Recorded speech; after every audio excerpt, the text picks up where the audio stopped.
Je pense qu'en rappelant tout ce qui est si vrai dans notre expérience d'une vie de prière, cela aura pour effet désiré de nous aider à reconnaître qu'à l'avenir, notre vie de prière ne se développera pas si l'ennemi peut l'empêcher. Et pour qu'elle se développe, pour que nous la vivions, il nous faut prendre une position. Elle ne viendra pas simplement d'elle-même. Nous verrons que nous n'y serons pas simplement amenés. Nous verrons que nous n'y arriverons jamais à une vie de prière puissante, que nous n'y entrerons pas facilement sans une lutte de toute notre volonté.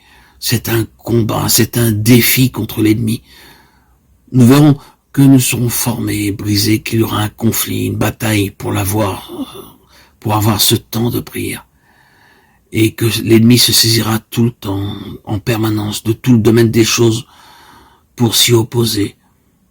Et il emploiera tout ce qu'il a de surnaturel à son ordre pour détourner l'homme de la prière, de la vie de prière. Vous et moi, bien-aimés en Christ, frères et sœurs, devrons lutter pour notre vie de prière. Et plus nous avancerons spirituellement avec le Seigneur, plus nous trouverons qu'il en sera ainsi.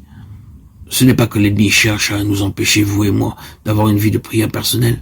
Ce n'est pas contre cela qu'il lutte. C'est le témoignage du Seigneur Jésus qui est lié si intimement à la vie de prière des enfants de Dieu qu'il cherche à détruire. Vous et moi, en tant qu'individus, êtres humains, nous n'avons pas grand intérêt pour l'ennemi. C'est ce qui est lié à nous, ce avec quoi nous sommes liés en Christ, sa souveraineté, sa gloire qu'il conteste. Un croyant qui vit une vie de prière peut terrasser l'ennemi.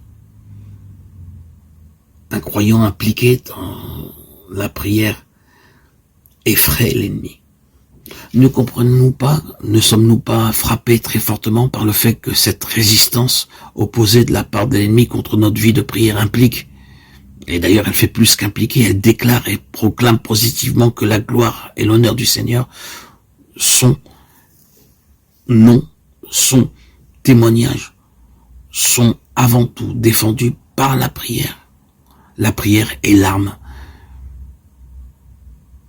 puissante qui soumet l'ennemi.